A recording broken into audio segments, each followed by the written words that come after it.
கண்ணாஸ்ட்ரோ நேயர்களுக்கு வணக்கங்க.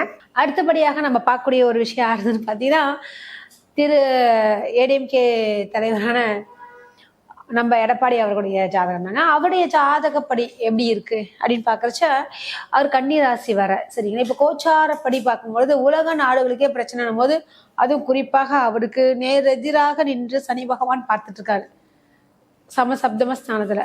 ஸோ நிச்சயமாக அவருக்கு பாதிப்புகள் உண்டாகத்தான் செய்யும். எப்படி அதை சொல்ல வரீங்கன்னு பார்த்தீங்கன்னா, அவருடைய ஜாதகப்படி அவரவர் ஜாதகத்திலையும் இருக்கக்கூடிய தசாபதிகள் அந்தரங்கள் இப்போ என்ன நடந்துட்டு இருக்குது அப்படின்ற மாதிரியான விஷயங்கள், ப்ளஸ் வந்து அவருடைய பர்சனல் ஜாதகத்தை ரொம்ப அனலைஸ் பண்ணி பார்க்கும்போது யார் இப்போ இவர் வந்து எந்த அளவுக்கு வருவார் அப்படின்னு பார்க்கும்போது அதாவது ஒரு அளவுக்கு சீட்டுகள் சொல்லுவாங்க. நிச்சயமாக அவருக்கு சீட்டுலாம் வரும். ஆனால் என்ன விஷயம்னா, முதல்வர் ஆவாரா இல்லையா, அதான் முக்கியமான ஒரு பாயிண்ட். அதுவும் அவர் கூட்டணியோட இருக்காரு பொதுவாக. அப்படி பார்க்கும்போது ஏடிஎம்கே இருக்கு, இவர் தானே தலைவர். அதே மாதிரி பிஜேபி அவர்களுக்கு பார்த்தீங்கன்னா நயனார் நாகேந்திரனுடைய ஜாதகம் என்கிட்ட இல்லை. ஆனால் பொதுவாக அப்படின்னு பார்க்கும்போது மெஜாரிட்டி அப்படின்னு பார்த்தீங்கன்னா பொதுவாக நம்ம ஏடிஎம்கே தான் சொல்லுவாங்க ஜென்ரலாக. அது தமிழ்நாடு பொறுத்த வரைக்கும் டிஎம்கே ஏடிஎம்கேன்றது தான் ஒரு பேச்சுகள் இருக்கக்கூடிய ஒரு விஷயம். இப்போ டிவிக்கேவும் உள்ள வந்திருக்கு, உங்களுக்கு தெரியும்.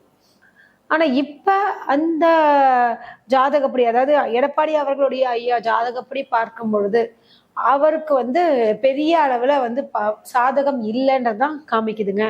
ஏன் இப்படி சொல்றீங்கன்னு நினைக்காதீங்க, நான் அவர்கிட்ட இருக்கிறது தானே சொல்லணும் இல்லையா. ஸோ எனக்கு தெரிஞ்ச அறிவுப்படி, ஜோதிட அறிவுப்படியும் இப்போ கோச்சார நிலைகள், அதாவது இந்த குருவோட நிலை, சனி பகவானுடைய நிலை, அப்புறம் ராகுகேதுக்களுடைய நிலை, மேஜர் பிளானட், பிளஸ் வந்து இப்போ மாதக்கோள்கள் மாதிரியான விஷயங்கள், சூரியன் செவ்வாய் இது மாதிரியான விஷயங்கள்லாம் இருக்கும்பொழுது இதை எல்லாமே வைத்து பார்த்தீர்கள் என்றால் நிச்சயமாக எடப்பாடி அவர்களுக்கு தோல்வியை தழுவக்கூடிய நிலைதான் இருக்கு. அதாவது எதிர்கட்சி தலைவராக வேணா ஆகலாமே தவிர நிச்சயமாக ஆட்சியை பிடிப்பார் என்று சொல்வதற்கு வாய்ப்புகள் மிக மிக குறைவாக தாங்க இருக்கு. யாரையும் புண்படுத்தலை. ஏன்னா ஜாதகப்படி எல்லாமே கேட்டிருந்தாங்க, உங்களுடைய ஆய்வுப்படி எப்படி அப்படின்னு கேட்கும்பொழுது என்னோட ஆய்வுப்படி வந்து எடப்பாடி அவர்களுடைய ஜாதகம் மிக பெரிய அளவில் வந்து பேசப்படவில்லைன்றதாங்க உண்மை. ஏன்னா அப்படிதான் இருக்கு. சரி, நம்ம எலெக்ஷன் இந்த தேர்தல் வரட்டும், எப்படி இருக்குன்னு பார்க்கலாம் நம்ம ப்ரெடிக்ஷன்ஸ். ஏன்னா நமக்கு வந்து சொன்னது படிக்கணுன்ற ஒரு விஷயம் எனக்கு ஒரு ஆசை. அதே மாதிரி வந்து பார்த்தீங்கன்னா இருக்கிறத கரெக்டாக சொல்லக்கூடிய பொண்ணு யார் தான் ஞானரதம் அப்படின்னு சொல்லுவாங்க. இவங்களுக்காக அவங்களாம் இந்த பார்ஷியாலிட்டினா பார்க்க மாட்டாங்க, என்ன இருக்கோ அப்படியே உடைப்பான்ற ஒரு கேரக்டர் தான் என்ன சொல்றதுனால. ஸோ வந்து எனக்கு அவருடைய ஜாதகம் பார்த்து அவருடைய எப்படி இருக்கு அப்படின்னு நம்ம டீட்டெயில்டா பார்த்தீங்கன்னா, எப்படி பார்த்தாலும் வந்து அவர் சிஎம் ஆகிறதுக்கு வாய்ப்புகள் மிக மிக குறைவு தாங்க. தப்பா நினச்சிக்காதீங்க. ஏன்னா இது வந்து தேர்தல் காலத்தில் ஒரு 6 மாசமாவே என்கிட்ட கேட்டிருக்காங்க. ஸோ எல்லாருடைய ஜாதகத்தையும் அனலைஸ் பண்ணிட்டு நான் உங்களுக்கு சொல்றேன்னு சொன்னேன்.